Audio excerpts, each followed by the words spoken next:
Why don't we check out 2 videos addressing the nature? They're kind of short, but they're similar.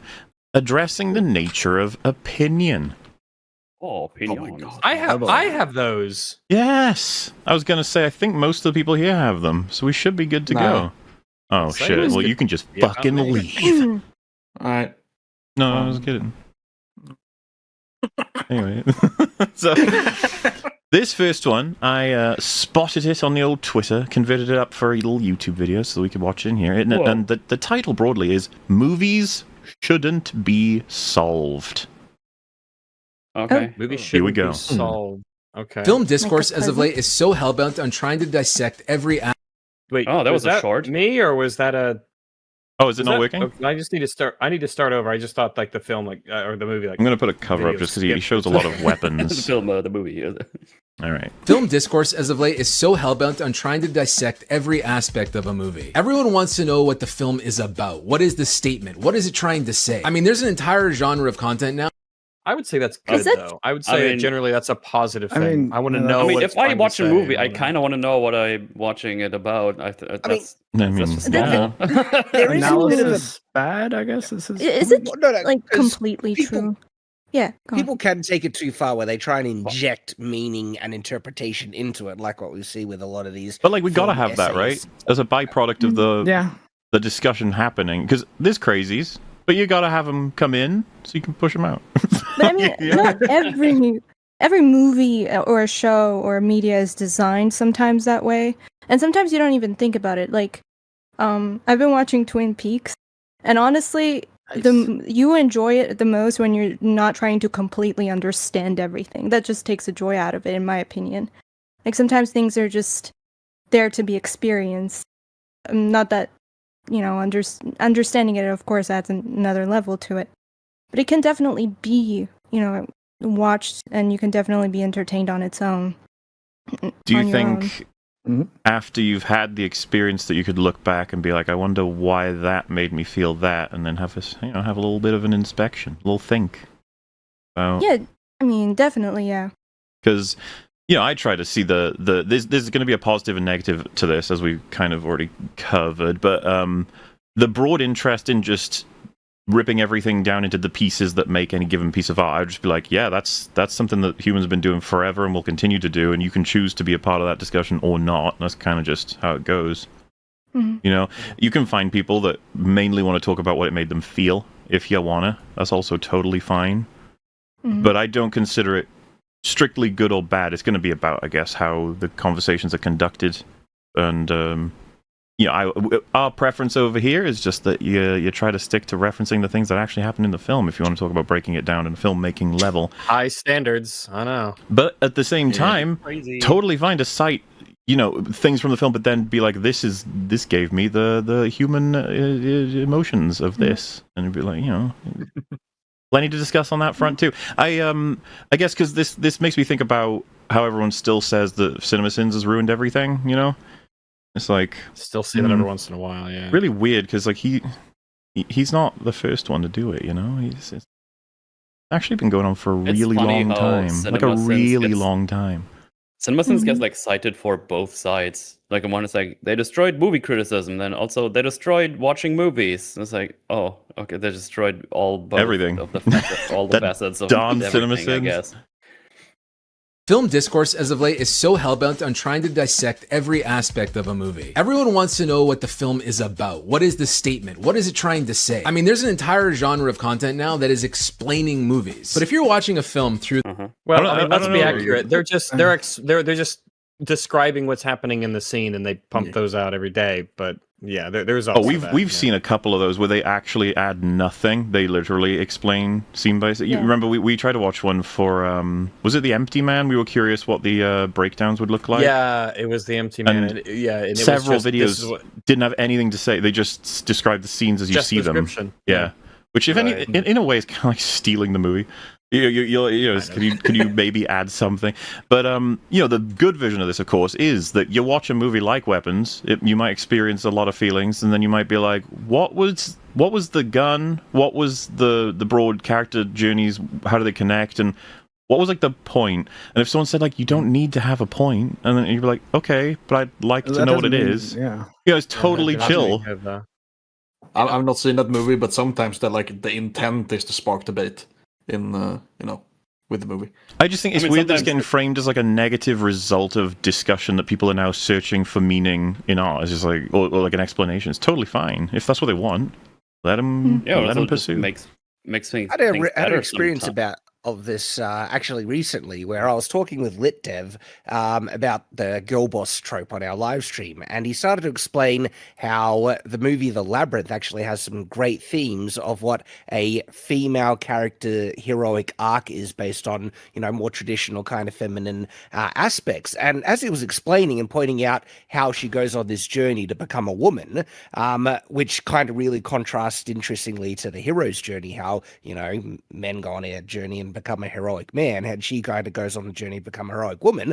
I was listening to her thinking, yeah, holy crap, you're right. As he was pointing out the points in the film where it was doing it, it gave me a newfound appreciation for the film, where I'm like, dang it, I'm rewatching this thing, because and so absolutely you can actually point out some really intriguing stuff through analysis. You're hitting on something I think is super important. This man clearly values the more emotional experience, but what if you get a bigger and better emotional experience once you've received the analysis? I was about to bring that up because what was the Netflix movie about that assassin? I forgot the name. The Killer. Now. The Killer. Yeah. When I came over, we talked about this, and I was like, yeah, it was really good. It was my favorite movie. And then it was like, oh, what you like about it? It's like, oh, you just didn't even get the best part of the movie. And then we watched it again, and it's like, oh shit, this movie's like even better because I just liked it as it's a tough one. Yeah, I sat you down and made you suffer through my commentary on the whole thing. Oh no, poor me having fun with my friends. Yeah, movie's got a lot of nice little details. I love it. Amazing. Awesome. Love it. This rational lens at all times, instead of reflecting on how you felt, I think you're seriously missing what makes movies so special. Filmmaking is full of methods that are designed to elicit a feeling. The score. So, yeah, thanks. But like, it would be cool to know what they are and to talk about them and why they do what they do. I mean, so now that are you describing films or con artists? Well, I mean, filmmaking is full of methods that are designed to elicit a feeling. So you're saying con artists do that too? Yeah, so like understanding why you have the feelings that you do and being able to track them to something real is an important part of being able to control, sort of yourself, coming to understand yourself and the thing that you're, actually watching. Mm-hmm. It's important. It's how you stop yourself from being fooled emotionally and logically. And it sounds a little clinical when you lay it all out, but I mean, it is important. It is true. I just don't think. I mean, also, like, if I've had an experience ruined by thinking more about why I'm feeling things. Yeah, I agree. Never before have I loved something, and then when I discover, oh, so that's why I loved it, did that ruin the experience? If anything, learning more about myself and the thing that I enjoy not only helps me to identify more things in the future that I'll like, but also to just like appreciate what it is that's given me this emotion. Yeah, I mean, also emotions can really sort of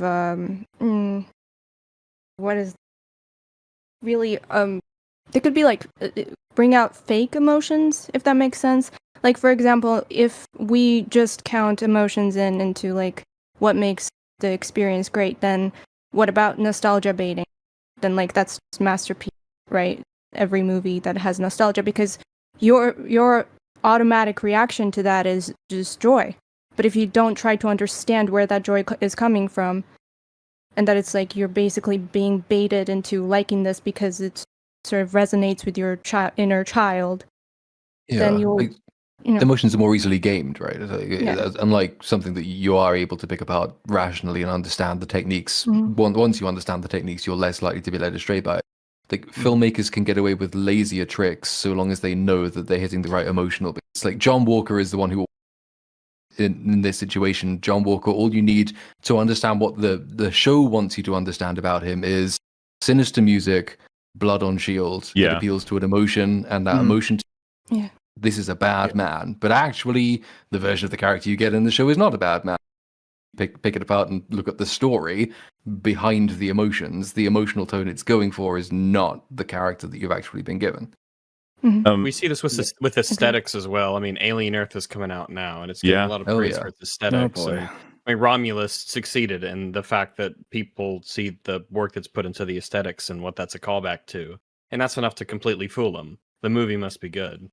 I mean, another pretty good example, I guess, would be if someone said that movie was so scary, and you're like, oh yeah, like what, you know, why, what kind of stuff are you thinking about? And it's like, oh, that part where the big spooky clown went blah.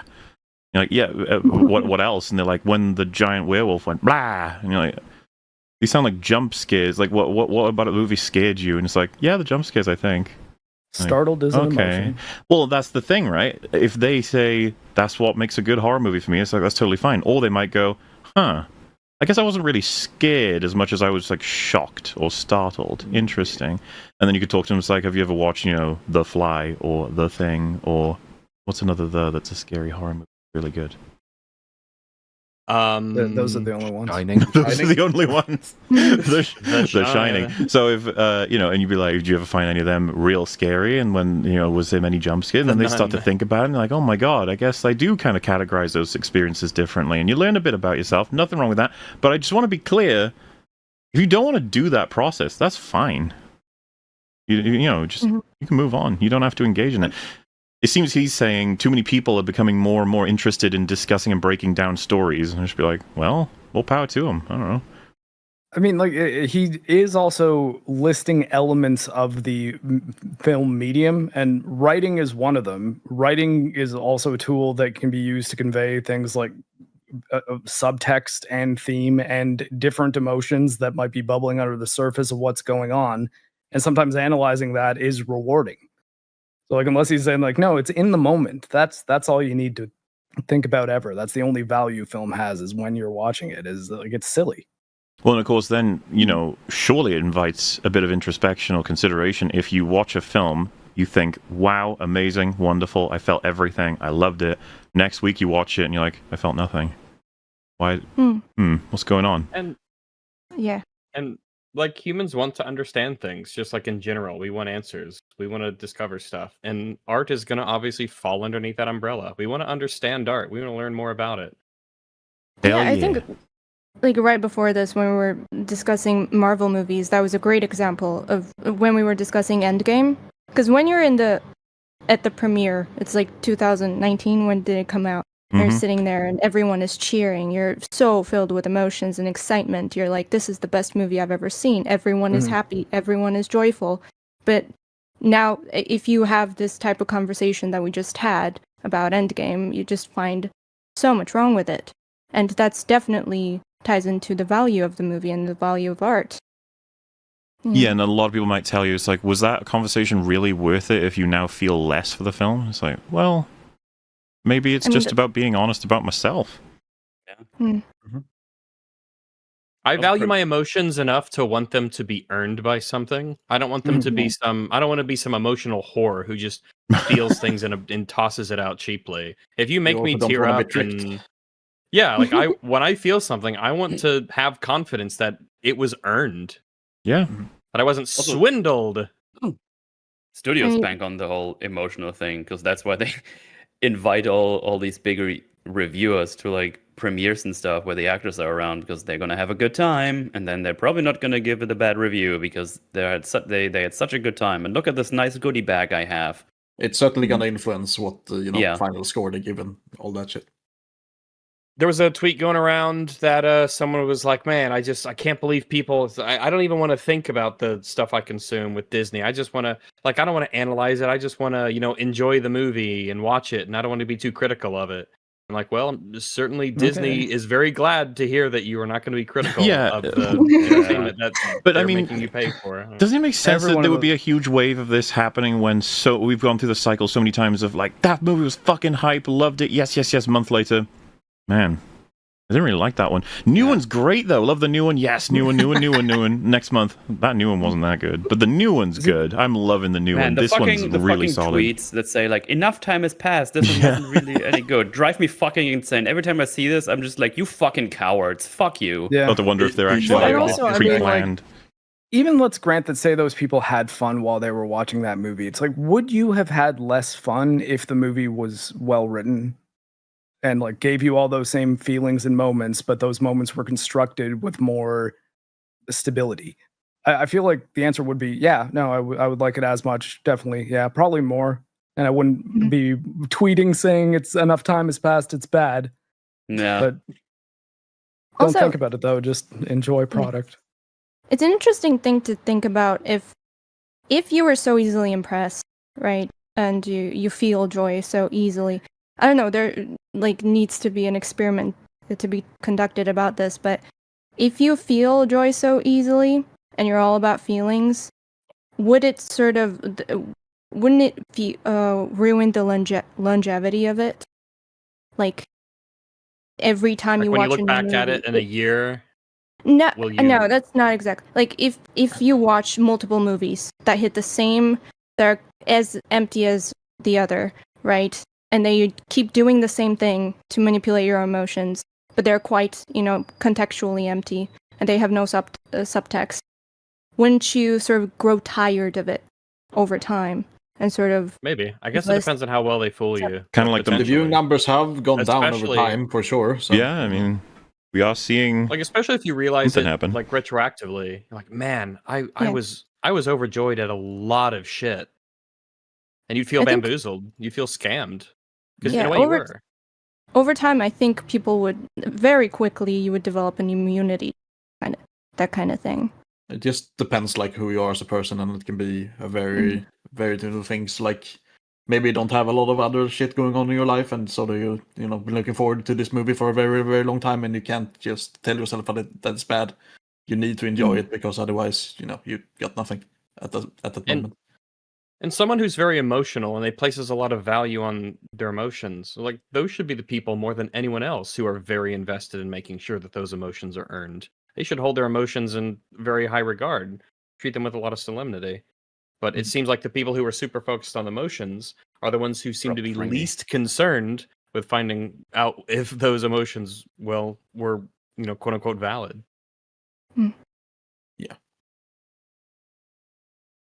Is full of methods that are designed to elicit a feeling. The score, the cinematography, how it's cut, all of this is saying something, even if it's not outright explaining it. We don't have to be handheld through movies. One of my favorite films. But so that's sometimes that can be like the bad version, as in you just whatever someone says, you just take it without even thinking about it, and you just go along with it. You're like, that's the meaning now, and that's mine now. Yay, woo! You don't think about it. But the better version, of course, is you hear out a person, you think about the movie. You're like, wow, that kind of matches some of the things I was thinking about. Some stuff the guy didn't mention, and then some stuff I don't even think he's right on. But I'm going to, take pieces, interpret my own sort of thing, and now the movie means a little bit more to me, or there's more for me to grab onto. It's like, that's a perfectly fine and happy thing. And if he then came in and said, wow, getting handheld, like, well, maybe even check if they're actually correct in what they're saying. Yeah. Yeah. Oh. I mean, like cinematography and score, these kinds of technicalities are definitely like expressions of art, and they're wonderful and take a lot of skill and need to be appreciated on their own merit. But at the same time, you can't deny that it's basically packaging. You can't just have packaging like without anything inside of it, right? Without the story in it and the lessons and the meaning. What's the point of having beautiful, exterior if there's no gift inside and there's nothing waiting for you in there? Yeah, I mean the soundtrack or the score could be good on its own, but then you don't have to watch the movie. You can just listen to the soundtrack or whatever. So weird though, to pick these things and say like they make you feel things, but to not be interested in why. Yeah, it's like this is the kind of people who say these sorts of things. Like this is what you tell people if you're trying to swindle them. This is just true. Don't think about why. Don't seek explanations. Don't further your knowledge. Remain ignorant. In fact, ignorance truly is bliss. You will be happier and more satisfied if you don't know. It's like a hot dog. I mean, like he even says though all these elements are saying something. It's like, so why am I wrong for being interested in what they're trying to tell me? I mean, it also depends. Like you might, like was said before, you might enjoy something more with just getting more information or other perspectives on it that you might not have had from the start. It doesn't have to be like negative.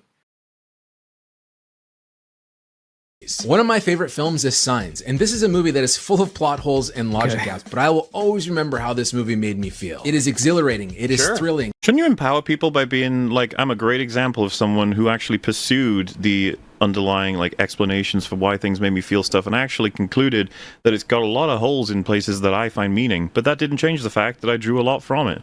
Like, that's fine. Go for that. Yeah. I advocate for that all the time. It's like, just because a movie has its holes, or there are things that I draw stuff from that aren't, you know, completely stable, but I'm like, yeah, but it's mostly there, and it's pretty fucking cool, and they do this, that, and the other thing. You know what I mean? It's just like, I just feel like that's the more empowering position to take, instead of run away, run now, don't think about it, run. It is exciting. And these are all attributes and feelings that I had when I watched Weapons. So much of this movie doesn't make sense to me, but I'm not going to sit here and try and figure... Well, but what if it's stuff that you misunderstood? What if it's a mistake? Yeah. What if it fits in better than you thought? What if it actually does make sense, and then when you figure out why it makes sense, you'll like it more? Maybe, but then, of course, the flip reverse, you find out it's actually even worse than you thought. Okay, that's okay. Okay. Mm-hmm. Oftentimes, it's like, do you want to? It's kind of like, do you take the red pill or the blue pill? Do you want to be blissfully ignorant of why this movie makes you feel a certain way, or do you want to dive in and find out why? Ooh. Figure it out and solve it. You can dissect movies to death. You can try to rationalize every decision and every choice. I mean, what if it's really fun to quote unquote solve stories, as in to see what the author was after without them giving it explicitly? Is there anything wrong with that? And in horror movies in particular, I find one of the most satisfying thing in a good horror movie is when I'm thinking about the character's choices and I don't have a good answer to what would I have done in this situation that would have been better. Because then I'm like, oh, okay, so yeah, these characters are actually doing the right thing and the villain still found a way to get the better of them. That does make it more scary than, you're in danger because you're an idiot. Like that's the thing, because there normally is some level of thought happening, even with people like this who say, oh, well, I'm just for the feeling. Like, there's normally some element of thought happening there, because like, if feeling was all you cared about, you could just take a dopamine pill. Like, you're not just in it for feeling. You are going there for some kind of story, some kind of visual experience. Your brain is applying itself in some way to the story receiving, which makes it different from any other experience that just merely produces emotion. You might not want to like examine what, but if you don't want to examine them, then you're lazy. So try. Give it a shot at least. People, if you went to all of these people and you ask them, do you want to watch a good movie that makes you like cry tears of joy and is meaningful and, you know, deep to you and it makes you feel like real human emotions? Would you rather have that, or do you want to hook yourself up to the perpetual pleasure pod that just pumps chemicals into your brain? They're gonna take the movie. I thought you were going to the cynical place and be like, those fuckers, they take the pod. How long do I get this? Loser. I wonder if John would take the pod. Some of you engage with art like it has to. He's like at a barber shop. I thought the second I just like with a background and with his shirt kind of maybe he's a barber. Like cover over him. Yeah. I wonder who does his hair. Maybe he does his own hair. Ooh. Maybe he has barber friends and they're in agreements and they're in a circle. You might have like a robot. Monkeys picking each other's backs. Just the barbers in a circle. I think that's what barbers do. They get together. I think that's what they do. Yeah. Month and they get in a circle and cut each other's hair. And they feel things. They do. They eat. You know, barbers eat the hair. It's what powers them, right? Yeah, that's why they sweep it up and they gather it up. They eat it. It's actually good for yeah, because I don't know about you guys, of course, when you get the haircut and they're starting to sweep it, you're like, oh, that's mine, not yours to eat. You know, like, I want to eat it. And they're like, what? And you're like, you can't just eat my hair. Like, that's mine. Yeah, and then they wash it. They take a swig of the blue stuff they keep the combs in, and then they just, down it. And they get really testy about it, because apparently there's a tip culture where they get your hair. And it's just like, I didn't agree to that. So, and I wasn't at the meeting where that got agreed upon. Ask them next time. Like, seriously, everyone in chat. Next time you go to the barber to get your haircut, ask them if you can take a hit of the blue stuff they keep the combs in. You're not like it's not. You're not typically supposed to ask, but ask them if you can take some. And strong chance you're going to be the first person who's they'll probably ever like you. Yeah, because it's like it's an insider kind of thing with barbers. It's like magicians and stuff that have. Yeah, you run the risk that barbers. One time a guy got offended that I asked, and I was just like, "Oh, okay." I backed up quickly, but most of them are pretty friendly about it. Yeah. With art like it has to solve all of the world's problems or it's meaningless. But simply What the fuck are you talking about? You know, Name one. Who's doing this? Who's told you this? What's happening? Some guy said this movie's got to solve all the world's problems or it's meaningless. I don't believe you. has to solve all of the world's problems or it's meaningless. But simply being entertaining is meaningful, and sometimes that's what movies are about. What? Yeah. Film discourse. But why is something Oh, that's it? entertaining? Okay. Why does do you something mean by entertain meaningful? me? There's a difference between a movie having subtext that you can get something out of if you look into it and solving all the world's problems, though. It's not. Yeah, I'm it's not- not one. not one sure why to you're 100. Foisting onto films this burden. So he also being seems to be entertained. trying to divorce or separate the idea that a well-written movie can make it more entertaining. A movie that has deeper meaning that you could look into makes it more entertaining. Seems to be trying to just, chalk up the entertainment value to the flashy lights, the feeling, the cinematography, the score. And those are all just peripheral things to what makes a film actually enjoyable. Okay, Yeah, like, yeah. After you. I mean, I was going to say, like, it's such a flawed statement to say to be entertaining is to be meaningful. That's what he said, right? He said, yeah, if you're entertained, then it is meaningful. Well, what about, like, doom scrolling for 3 hours on TikTok? I'm entertained, but does that make it meaningful? When we refer to like the McDonald's of movies, what obviously that's supposed to mean is you are taken care of at like a base level, but that there's nothing really valuable happening there. Yeah. I'm sure he must, understand something like that. He's, I don't know. I don't want to be like, consume all stories and just be like, that was an experience. Next one. Oh, think about it. Yeah. Well, Somewhere we've got someone else who's got a similar opinion. They want to express it a little bit differently. Look, he's got a little animated guy in the bottom left. Beautiful. Let's see what he has to say. Yeah, sure. along the way, talking about art turned into trying to win an argument. It's not enough just to like something anymore. You've got to be able to defend it in a courtroom debate on X or Discord or whatever other social platform. Well, then don't join in. You don't have to. Don't join in. You can just walk away. Yeah, it's like the meme. Just like it's not even a law. Turn the screen off, man. Walk away. It's not. You just ignore it. I'm not even sure. Who is actually doing that? Who are these How people? dare you like the people who like the new Superman movie? The Superman discourse has been a bit testy, sure. Okay. It certainly happens like with unhinged people on Twitter and shit, but it's not the majority of people. But then you just say I don't care. I like it anyway. Yeah. Oh, you liked that game? Cue a cross-examination about frame rates, lore continuity, and whether the studio tweeted something weird or not. Okay, can you ignore them? Is this possible? Or this started with frame rate. Oh my god. Also, what if you found out something that was again? Like, it's just funny, this hypothetical person that provides you this intense amount of information about your passion, and you're like, ew, get away from me. Frame rate's always the worst thing. It's like this game runs like shit and is constantly stuttering. No. It's good. You. How dare you? You insult me. Yeah, this is just people who are good at arguing about movies and explaining intricately why they like things don't make videos starting out like this. But okay, it's like the whole let people enjoy things. Like people with good taste don't typically say that. But I mean, all right, fair enough. You can't actually stop them. Again, there's no law about this that I've seen. They can just ignore you. They can turn off the Twitter. Yeah. I see another video in there that I assume is from him that says "Do not buy" with the Switch. Oh no! Oh wait. Oh well. So that's just his opinion. Yeah. Why is he starting an argument about it? What an aggressive man. He shouldn't be doing this. Let me enjoy things. The internet turned media into a courtroom discussion, and the goal isn't to connect. What do you mean the internet? That's just humans. We've been doing this for... Why do people pretend like the internet is the inception of art? What's going on? I mean, there was literature courses for centuries in universities. I don't understand. People have been discussing this shit forever. For the last 100 years, so... one of those things where it's like, are you 15? Like, how? Come on, the internet was the beginning of everything. Anymore, it's Beginning to be of time. right. A new show drops, and within 5 minutes, people are already composing 10 Twitter threads on why it's a masterpiece or an insult to humanity.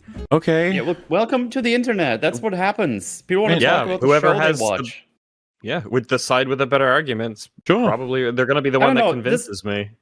This feels like a video was made. It was, I don't know, it was like on Twitter or something. It's like, man, this annoys me right now. Let me just shit something out in 5 minutes that is about what I feel at the moment. I know this happens in your brain. Like sometimes I scroll, it's like, man, this is currently annoying. Maybe I should say something. And then I think further for like 2 seconds. It's like, actually, you know, it doesn't matter, and I can just do this, or it's this way. It's like, yeah. And also, like, arguments and disagreements, right? They're, seen as a negative thing. But in the, grand scheme of things, I do think that it's sort of a basic human primal instinct. And it's basically a survival instinct. We, as a humanity, are programmed to have those kinds of conversations, to be the best we can be, beat out the worst versions and ideas, and to get to the best way of living. And somehow, art got involved, and there are a lot of little nuances to this, but this is the basic human nature to be like that. That's how we are programmed, basically. Why is that particularly a negative thing? It predates the internet by a lot. If you've ever written an English literature essay, you're making an argument about a thing that happened in a story. Mm. Well, there are literal court cases about works of fiction that say, important free speech precedents. That Lady Chatterley's Lover, famously, the debate as to whether its artistic value overrode its pornographic qualities, and that sort of sets the definitions of what constitutes art and pornography and the acceptable bounds of free speech. That was people actually arguing over matters of art. This has happened for ages. That's an old case. There are many that preceded it. The internet might have exploded the number of people doing it, but this is not a new phenomenon just because this guy has only just noticed. That's what I'm saying. The internet It's so just gave annoying. many more people a megaphone, so you can see and hear people's arguments much more easily than you could before. But that's I guarantee you, he engages with it a lot. He's probably out there giving his opinions on different things. It's just like, come on, you cultivate your kind of sector on the internet. That's how the algorithms feed you. They're like, oh, you want to see more of this disgusting, horrible shit? You're like, no, I hate it. And it's like, exactly. I'm going to make you hate even more. You're like, oh. And then, Also, if you can't hold an opinion about art, or movies in this case, without getting into an argument or making it feel like a court case, then probably it's you who's the problem. Because, right now we just all different kinds of people with different tastes, ranked like 50 Marvel movies without, murdering each other. So I guess that's possible, right? Why it's a masterpiece or an insult to humanity. Words like objectively great, undeniably trash, and the ever mysterious mid get tossed around like they're part of some... It's not that mysterious. It shouldn't be. It's just weird that I guess when someone describes something as horrendous and then they say it's mid, you're like, huh? Pick one. What do you mean? And they're like, that's what mid means. You're like, oh. Sacred critic dialect. Like, if you use the right language, you win. But chasing that kind of certainty... That's typically how arguments work, is if you use the right language, you win, kind of. But and objectivity kills the one thing that makes art meaningful. Whoa, the one thing that makes art meaningful. Yeah. Oh, the one thing. This is exciting. I'm ready. Yeah. How it made you feel. And the way... Okay, well, yeah, okay. Oh, well. At least there's only 5 minutes to go. Yeah. We express that isn't through bullet points or comparison charts. It's through subject. Why, those things are literally art. Hang on. This is getting weird. It's like you can't express your emotions through expression. You're like, well, I can and I will. Yeah. Yeah. We literally had like an hour-long diatribe about graphs in a Mark in that Mark video where we were making our own graphs and stuff and explaining ideas and concepts to others, and like we were literally expressing our version of that concept using graphs. Like, what do you think graphs are? Graphs are a way to explain information to people, to express different ideas. Well, everyone's graphs are going to be different. Well, I'm doing this, but like, the smiley face emoji. What do you think that is? An expression of an emotion. What? And it's using That's lines, ridiculous. shapes, little bits and bobs that translate a point to another person. So You take that back. one could say you're using tools to push your own subjective feelings into a more tough reality that then transfers, hopefully, what you were feeling to the other person. Hey, mistakes can be made. You do your best, but it's all expression. Wonderful stuff. I'm not entirely sure what he's trying to say here. Isn't through bullet points or comparison charts. It's through subjectivity. Let's be real. Objectivity has its place. Great camera work. Okay, whoa. Right Hang on. Camera work is like right out of the gate. Like, yes, you can just objectively quantify whether camera work is good or bad. What the fuck? Can you? How do you feel about shaky cam in an action scene? Can you? Because How many cuts should be in an action scene? Against confidence with which that was said, as if that's just like matter of fact, obviously true. That's how could he have thought about this and decided it's all subjective except camera work? Let's see what else he references. Subjectivity. Let's be real. Objectivity has its place. Great camera work, smart writing, polished mechanics. Oh, okay. Smart writing. Writing, Right? Yes, mechanics. we win. Guys, One or two. writing, mechanics, and camera. We've So- covered a lot. Yeah. Oh boy. Kind of I mean, that's the story and the gameplay. All right. And the And camera. camera. Story, gameplay, camera can be objectively measured. All right. So now that we've won, let's Like do we our all victory lap for the We've other won. 4 minutes It's- of the. And then what's so funny about this is that you could possibly every single thing in a game like this is Celeste, right? I Yeah. think so. So Yeah. every element of this you could theoretically put under writing, mechanics, or camera. Yep. Yeah. So I guess everything is subjective about art. Sweet. We did it. These are things that we can analyze. But when the entire conversation stops at technically good, it becomes cold, mechanical, and sterile. Saying Elden Ring is Because that's when do So when okay. do discussions Theo, just stop Theo, where there are you? ever? I'd When like do to the- yeah. explain how that's The the beacons case. are He needs lit. to qualify that because that's not a guaranteed. What does he? I just By the way, don't. I don't know of anybody who hypothetical- refuses to share how they felt emotionally when they're talking extensively about a story or Yeah. whatever. Who does That's this? like built into everything else, oftentimes. And also, Also, the hypothetical conversation he's describing is potentially like an hour long anyway, talking about the objective value and quality of the story, the gameplay, and the camera. It's like, okay, after that hour long deep conversation, you get like, yeah, this is people don't compartmentalize things so perfectly where the way that they feel about a game isn't going to be baked into a lot of the stuff they talk about, or it's not going to bump elbows with it. I mean, how many times has it happened here? It's like, oh yeah, I enjoyed it for my first watch, but then I watched it again and talked about it, and now I don't. we 'Cause have it your in initial, real time. Your initial feeling about it is just different because sometimes you just enjoy the ride, or you start in a. I mean, fucking Alan Wake 2. On my first, it was like, I mean, let's see where this goes, and then it just all went to shit because I was in a good mood after playing the initial games because they were like kind of fun and entertaining. I don't get why, like, even in a single stream, you could have us say like, oh yeah, I thought the film or game, whatever, was XYZ. Talk about it for 10 hours, and then at the end go, you know that whole XYZ thing I said? I don't know about that anymore. It's like, I'm feeling some different feelings now. And it's like, yeah, people do it all the time, whatever. I don't know. I haven't met this person. I'm supposed to be known as like the Mr. Robot Man who just refuses to share emotional experience. When does that happen? Who are you talking to that's doing this? a good game Yeah. is fine.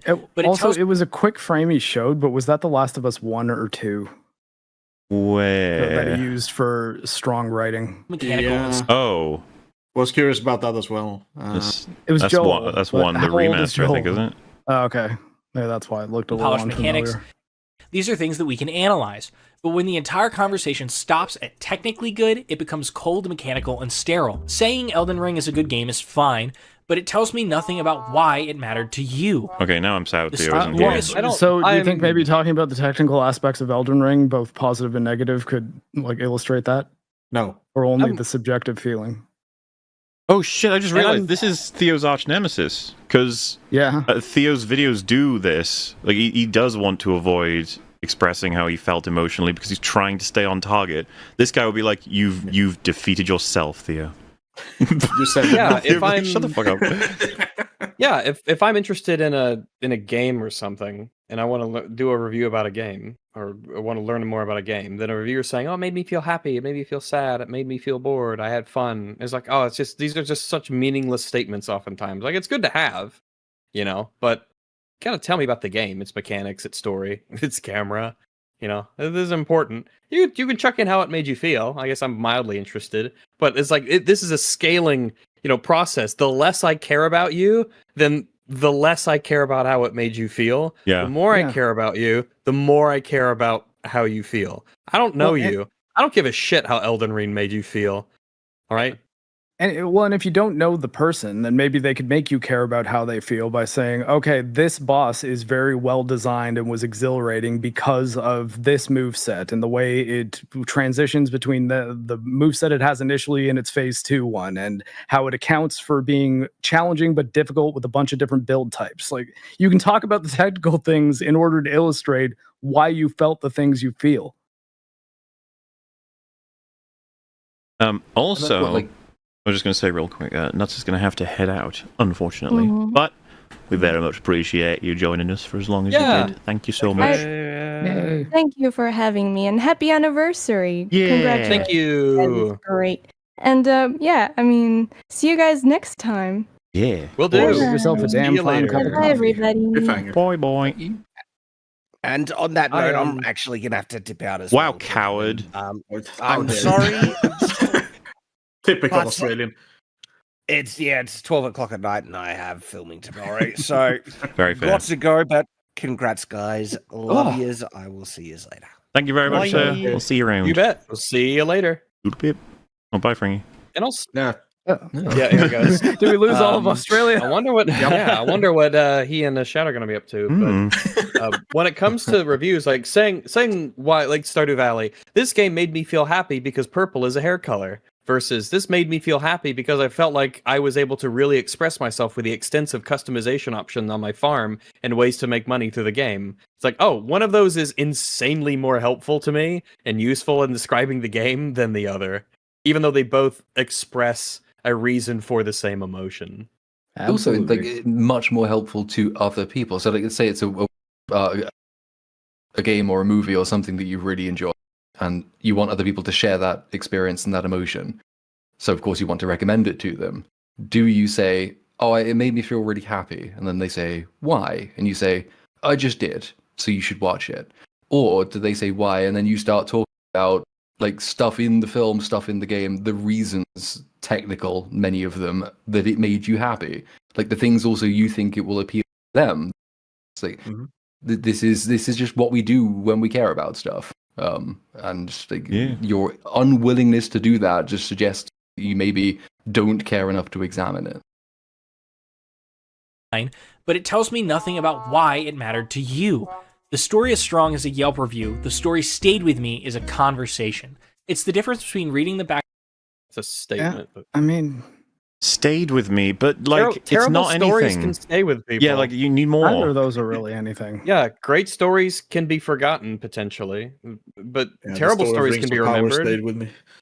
Yeah, you think I'm gonna forget Arcane Season 2 anytime? It's burned into my the hatred in my heart. It's I wish like I could. A fucking Halo 2 mark of shame. It'll never be gone. I will curse it on my deathbed. I will never forget. Back of the box and hearing your friend light up as they talk about the weird. Oh, you see, by the way, we've already begun this with your friend. As you're talking to a friend, you're talking to someone you're invested in, someone whose emotions different. You care about on a personal level, which you are not. Fuck you. I don't care because about how you know, take a completely random person, completely random name. Let's go with John. If they were to have a video, I love John, reviewing a new game, I think I'm much more interested in, like, from my perspective, validating that this is a worthwhile authority or a voice by him giving me facts that I can either verify on my own end or little pieces of insight that I didn't quite think about. If he just gives me a bunch of, it stayed with me, it was an experience in and of itself, it's something that I've never experienced before, I'm just sitting like, I don't know who you are, John. I don't know how this matters in any way, shape, or form.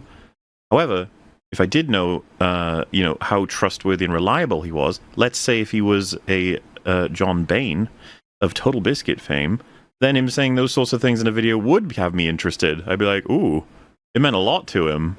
Might mean a lot to me, because we have similar interests, that sort of thing. Seems like there's a big old push and pull here that we're not respecting. The story stayed with me is a conversation. It's the difference between reading the back of the box and hearing your friend light up as they talk about the weird game that changed how they see the world or themselves. One is information, and the other is connection. Let's look at someone like video. What is connection comprised of? The exchange of How do you make the connection if you're not imparting information? Exactly. Video game this made me feel something and changed my life. Oh. Why? Just vibes, man. Just vibes, man. What about Video Game Donkey? Agree with him or not, when he talks about a game, it's his voice. You know when he's excited, you know when he's let down, and you know when he is just enjoying himself. Yeah, fine. You've just described like average to good communicators, which most people. This is just like most humans. You could typically tell what their emotion is. What do I have to gain? You can tell that I'm I can bored and find sick of this anyone shit. who liked or disliked any given game. That's not hard. What I want is information I couldn't normally find with ease or myself. As you know what I mean? Like analysts. Give me some information.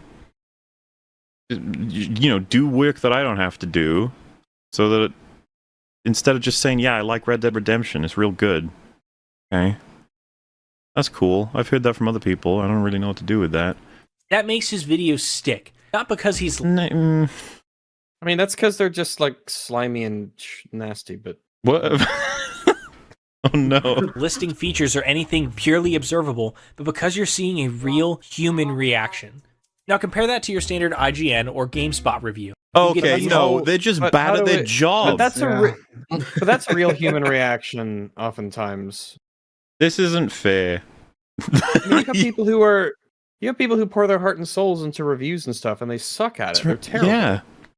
Well, we haven't filtered out all the horse shit yet. If you say, oh yeah, well, it's a human doing it. John's friend from earlier had lots and lots of emotion in reviewing Andor, having not watched Andor. And that's an emotion and it's a feeling, but I think you might be happier if you engaged. John's friend is a great nickname for a guy. John's friend. John's friend, yeah. Would you describe it as more objective or subjective when you get a review from Dean Takahingas? No, Mingus. I guess. Mingus. I mean, I'd have to read it. I guess to say. It's kind of what I'm getting at. It's like, well, you're not going to get much information. You're probably mainly going to get him just saying, "I fucking hated it. I had no idea what was going on." Yeah, I mean, I guess if he said Cuphead is an absolutely impossible game that no human being can ever complete, I would know to not trust it if I'd seen his tutorial video. Exactly. It's like you're using the information, the rock solid stuff you can prove, to completely disregard the subjective because it's useless. Graphics, performance, gameplay loop, 7 out of 10 review. All helpful, but completely interchangeable. It's not even helpful to say that, unless you are super invested in not even just IGN, but the specific writer. You need to know more about what this scale represents. Otherwise, if I said you should check out Cuphead, 7 out of 10 platforming, it's like, well. Is that good? It's like, what's your 10 and what's your 1? Yeah. Kind of, yeah. You could replace the reviewer with a robot that read the press release for a game, or... I fucking wish. Maybe we get some actual journalism. You think... Last year, did we cover the Alana Pierce, all video game reviewers are just some guy? So it's their opinion's no more valuable than anyone else's? Yeah. Because that's kind of what this guy's saying here, I guess. A GameFAQs article from 2005, and you barely notice. This also extends into content creators. Moist Critical, who I genuinely like, sometimes falls into this safe opinion territory. I mean, that is his brand. That's what he does. His moist meter often sounds like he's trying to average out public sentiment instead of just saying how he felt. Man, how did he crack the code on Moist Critical? Sounds like you're not even trying to be edgy. You're just going with the flow. Does Moist Critical do that? I mean, it seems to me like he's giving his opinion. His opinions are generally not saying he's controversial, but I think he definitely avoids being too controversial. I'm not going to say he's a liar or anything. It's just that he's not. When was the last time someone shared a video of his because he had like a insightful, sort of striking take on a piece of media? He's well, I don't think it's that, but I definitely have seen him give shitty reviews to popular things. So I don't think it's just he's trying to figure out what the safe opinion is. Example. I don't have one offhand, but because I have a feeling that you'd reference something like, I don't know, Star Wars Outlaws. It'd be like, yeah, that's safe to shit on. And it's like, okay, I mean, yes, that's all I've seen from him. At least has been like same. That's all I've ever seen. Yeah. And I'm not even like, I'll give it to him. Is that he can be entertaining. He's got his own style. There's all this plenty, and he's doing a lot more than just making those kinds of videos. But I don't know, man. Just I wouldn't go to him to get.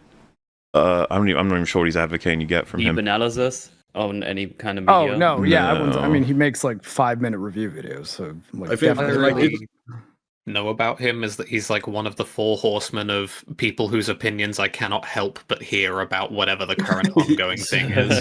That is very true. Theo, this man is very upset with the notion of failing to express your emotional experience and instead breaking things down on a technical level. So I feel like I've done this routine before, but does anyone know where like the emotional experience comes from? No. Oh, okay. We haven't figured that out yet. We got the science team on it. The brain. Somewhere in the brain. The science monkeys. I just thought it was particularly funny because it feels like a direct shot at your videos. He was talking about Elden Ring at the time. So. Yes, he was. He's like, if you got a guy say like, "Oh, this doesn't work, this does work," but he doesn't talk about his emotions. Like, what's your point? Why are my emotions relevant? Oh, they're all that's relevant. Falls into this safe opinion territory. His voice meter often sounds like he's trying to average out public sentiment instead of just saying how he felt. And when a review is shaped by consensus instead of experience, it turns into noise. What do you think the consensus is comprised of? Everyone's Noise. Experience. And oh well. Fair enough, yeah. And when a critic's voice is rooted in what he thinks the public will agree with, he's not a critic, he's a thermometer. Subjectivity is what makes... I mean, I don't even know. I'd be curious to know what Voice Critical would say to that. I wonder if he'd be like, yeah, kinda. I don't know. Whatever. Leave me alone. I almost wonder if we have like a cart before horse thing here as well, because as an online influencer, a lot of people will take his perspectives and just run with them without necessarily even understanding them. Makes it awesome to love things that aren't conventionally good. Take Hazbin Hotel, for example. It is, by all means... I'm sorry, wait, what? It's awesome to love things that aren't conventionally good. Is that what he said? Yeah, what is it? That feels like a weird statement, doesn't it? What does it mean to be conventionally good? It's like you're not conventionally pretty. Like popular? You're actually a kind of shit. The public will agree with, he's not a critic, he's a thermometer. Subjectivity is what makes it awesome to love things that aren't conventionally good. I'm so lost on that line. Like, So, if you like things that the majority of people don't like or think are bad, I thought the whole thesis was the good and bad part is like almost irrelevant compared to the emotional reaction. But now he's saying it's like it's so much fun to like or love a thing when it's bad. And you're like, oh, I thought you didn't care about that part. Like, all this seems to be is an argument for breaking from consensus, right? Because conventionally good, I feel like the only way you can understand that is like good by consensus. Take Hazbin Hotel, for example. It is, by all means, objectively bad. It's what the fuck? What the fuck? Why would you say that? Okay. Yeah, okay. I can't follow these people. They're so confusing. Like, they open with one of the most, like, you know, stale sort of, all that matters in art is your feelings. And you're like, yeah. And then they just immediately are like, by the way, this is objectively bad and this is objectively quantified. You're just like, whoa. It's like, the only things we can truly objectively quantify in gaming is mechanics, camera work, and story. That's about it. Just everything. Just everything. See, some of the jokes land like a brick through drywall. This is someone in chat's like, well, it is bad. It's like, yeah, but sure, I'm okay. Yes, but he can't have that opinion. It's so confusing. And the pacing can feel like the show is trying to set a land speed record, but it has soul. The world pops, the music is alive, the animation is beautiful, and the characters have personality. But it's objectively bad. Yeah, this sounds like we've identified so things lost. to like about it and things to not like about it, as if like the end assessment of this is good or this is bad doesn't necessarily speak to the quality of every aspect of it, and is kind of a shorthand for the longer assessment. So, okay. And? Yes. Yes. And there's an energy to it that doesn't feel like anything else. That kind of weird, chaotic charm Like a good sticks show. with me. It's not about being flawless. It's about being alive. Now Oh let's my take gosh. Undertale. I'm gonna throw up. Sure, man. Ew. All right. This is like this is the icky. It's just it's Has been hotel made me realize I'm alive. I vomit. So That's a take. It's cringe. What can you say? It's just like, all right, well. I mean, I could say that a zombie's alive, so whatever. It needs to It's have a just, soul. what is he? I mean, like, I guess maybe something like The Room would be a good example of that. Like, technically not good, but there's just something to it that's charming. If I mean, it's fine to say there's something about it that I can't quite identify that makes me feel a certain way. Wouldn't it be interesting to go on a little journey to discover the source of that feeling and where it began? I'm just and gonna why? hold it against you. It's fine. Like if that's you're the like, whole I like reason. it. I know it's kind of shit, Yeah. but I like it. Like it's fine. Yeah. Nobody It's fine. cares. You You're are allowed. Nobody's got all allowed that to like energy. things that are bad. They made that That's legal okay. Like a all the legion way of back with people John like Adams. coming to your defense, like just because you have said you like it and you know it is bad. People will leap to your defense just because of that. You're not going to get people persecuting you very much. It's fine. One of the most lovingly crafted indie games just of all mindset. time. Also one of the most unfairly judged. Not because of the game itself, but because of the fan base. People dismissed it What? because of memes, cringy fans, We or awkward are. What is We happening? are merging. I feel like we have shifted into a different gear. together. What does Yeah. that have to Change do with the lanes. death of subjectivity? Oh, sometimes a game might be misjudged because people don't like the fans and they think they're cringe. What's that got to do with the death of subjectivity? This guy likes Undertale, and he needs to make sure that you understand that he is totally. It's fine to like Undertale because he likes it. Well, he's but he's This just feels goddamn more like sick a of it. personal thing. You can flip it Yeah. around. I should be allowed to dislike I it just- because I hate the fan base. Isn't that subjective of me? Isn't that cool? Shouldn't I be allowed to do that? Shouldn't Yeah, I be I able can to like say, holy tutorial shit, porn. it's Nothing wrong with that. objectively good, but I subjectively hate it because you are cringe? That's evil. Well, but I mean, also, like, if you just like a thing, but you think it has cringy fans, like, isn't the solution to that just don't go on Reddit, don't go on Twitter, don't interact with the That's fan base? impossible. You can in fact engagement make with your fans. interaction with games a private affair if you want. We did tell That's him that at the crazy. beginning. I don't think he's Fucking listened madness. yet. Okay. convention moments, like you're supposed to evaluate a game based on its Tumblr presence. But none of that Why? changes what Undertale Tumblr? actually is. Who the fuck? Who the fuck goes to No, Tumblr? why the fuck for would I go to a gamer site- opinions? Doesn't Tumblr But- not What? exist anymore? Like, I think he was presenting no, that as well, the thing here's you the shouldn't thing. do, though. It's like Yeah, Tumblr sure, but got who rid of does all that? their porn, so a lot of people just think that it died or it doesn't exist anymore because they like almost It's a suicide wasteland now. themselves. Why would Also, I go to one a of site that doesn't have porn on it? the most unfairly judged. useless. Not because of the game itself, but because of the fan base. People dismissed it because of memes, cringy fans, or awkward convention moments, like you're supposed to evaluate a game based on its Tumblr presence. But none of that changes what Undertale actually is. An emotionally layered, mechanically inventive game that did more with a 2D RPG format than most AAA studios do with a multi-million-dollar budget. If How did it make you anything, feel, though? Objectively? All right. Yeah, that sounds so- like objective take it- statements. Yeah, feel be like we curious. could No, how talk you- all of that was why his all of this is the emotions, case. don't you know? but because the fans ship characters or whatever, then like now it's bad. I Like, mean, I I don't will see the say, point. there are certain fan bases that are excellent at putting you off media. It's a The thing. Souls fan base. Yeah. Oh, Well, that's a throwback to the beginning of this anniversary. the passionate fan base just proves how much it resonated with people. So it's good. Passionate fan base can prove a lot of things. Sonic has a very passionate fan base. Exactly. When you filter every game through the lens of is it cool to like or will I get flamed for this online, This have to do with the depth of subjectivity? I don't. What does that be the most subjective? This is the height of subjectivity. It's alive and well, apparently. It is concerned entirely with the discourse between individuals and one's own perceptions of their place within that discourse. Like, the object has ceased to have anything to do with the assessment. Game anymore, you're playing it safe.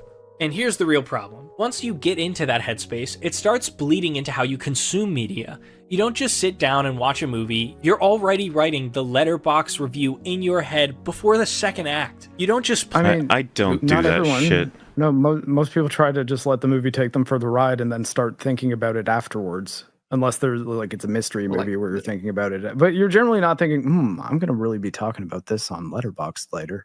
Well, like, this is, again, like, I don't really understand this viewpoint, because, like, if you are, like, watching something and you're really engaged with it, you're, like, I don't know, thinking about it.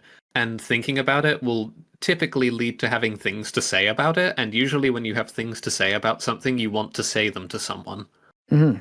Or, this I mean, is I guess there's something normal really human interaction ever, and it's being, like, demonized as you're a, I don't know, soulless fucking critic man who hates everything. If something really horrendous happens in a movie that pulls me out of it, then maybe I'm like no longer along for the ride and I'm just upset at what I saw. Like I watched a movie called The Strangers Chapter 1 the other day, which there's one good Strangers movie and it's not that one. They make the mistake of it's a slasher movie, and they give the main character a shotgun, and the only reason the threat is not immediately over is that he's just retarded about how and when he decides to use this shotgun. Dude, really? It was infuriating me. I'm sure everyone's had that sort of man. experience with either a game or a film or like whatever, where you just lose the inclination to be charitable to it because it loses your trust by making mistakes in that sort of way. Yep. Everyone's had that experience. And again, like, this is so normal. It's such a normal interaction. It's going to be okay. It breaks immersion immediately. It always feels to me that these videos end up saying so much about the person making them, in the sense of, like, so he liked something and one of his friends thought it was cringe because of the fan base. Yeah. Exactly. And it upset him greatly. He's like, you're ruining it for yourself. And the friend's like, dude, I'm okay. He liked a thing, and then his friend was like, I don't really want to play that. I'm playing Spider-Man. Like, which is like...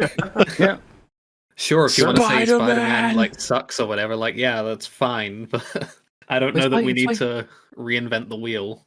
It's protectionism for opinions, is what it is. It's like they have thoughts and feelings, and like they are seemingly private thoughts and feelings. They never keep them private. They always go looking for some kind of exchange. They always go to Twitter, and then they make YouTube videos in public saying, "Oh, isn't it bad how no one lets me have my private opinion?" You're fucking publishing it fucking everywhere. If you want to keep it private, do that and stop making shitty, cringy video essays. But evidently you don't. What you really want is for everyone else just to agree with you. Yeah. Yep. That's crazy. Play a game. You're tracking dialogue and performance and pacing, mentally scoring it like a bad reality show judge. I'm guilty of this. I've watched things purely to form an opinion on them, gone into shows not with curiosity or intrigue, but with a checklist. I stopped asking, did I enjoy? If you want to form an opinion on it, is that not curiosity? I don't. I'm so bored of this perspective. Like when you watch a scene and you're actually looking into the performances and you're listening to the dialogue and analyzing the choices and what it says about characters, you're doing it wrong. It's like, fuck you, you're doing it wrong. Let me do what I want. Like, they don't even, this is like obvious, but like they don't even believe that, because you just show something that would be like, I don't know, symbolic, like non-literal meaning conveyed through imagery or whatever, and suddenly everyone's losing their minds over how great it is to sit there and think about it. Everybody's losing their mind. You can be impressed or disappointed in things while you're experiencing something. Like that's fine. You can take note of them too. That doesn't mean you need a checklist in front of you being like, so was this acting good? Is that camera angle okay? Like, who the fuck? I don't know anyone who's even like had a mental checklist when watching things in that sense necessarily. Yeah. Did I enjoy this? Started asking, can I defend my take on this in a comments section? And surprise, it sucked the joy out of everything. Oh my god! I mean, that's your problem, my guy. Yeah, man. If you think it's miserable, if you think it's miserable to try and like exchange ideas or to defend your ideas or to test them in the fires of casual internet discussion that you could leave at any time with no consequences, then I don't know, man. You just sound like a pussy. Yeah, you can make your interaction with art an entirely private affair. Loads of people do this. They will talk to your friends about it. Yeah. They will play their Talk to your game. imaginary friends about it if you have to. Yeah, talk to John. John. He was imaginary the whole time? Oh my god. Well, we never saw him. My god. The revelations John we've is had on still this a anniversary. hypothetical person. He is, that's true. What snapped me out of it wasn't some high-minded media theory or 6-hour YouTube video essay. It's actually a Minecraft world. Yeah, get fucked, Mahler. What? 6 hours? I don't do that pussy shit. It'll be longer than that. True. Yeah, rookie. Theory or 6-hour YouTube video essay. It's actually a Minecraft world. We all get the 2-week Minecraft phase, and it Minecraft just world? so happened to strike me a couple months ago, and I made a new world. This time, though, I went in with 0 plans, no Pinterest board, and no YouTube tutorials. Just Okay. me and How the do you game. play I built Minecraft? pixel What? art and towers out of What is blocks I don't happening? normally. Oh my god. Does Are that we mean every doing other time he's doing like the end of Minecraft the movie's message. It's like maybe you should just build.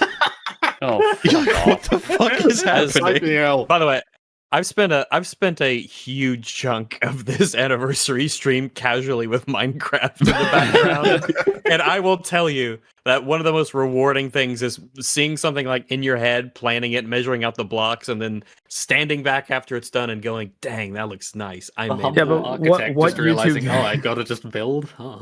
What YouTube tutorial are you using as a reference, though, Rag? Doesn't It's so everybody do that? fucking funny, dude. I did have to look up where Nether wart was. Ah, I needed see? it for I needed Not it for a potion. genuine I did. experience. How many guides do you have open? Yeah, but I figured it out. I got it. All good.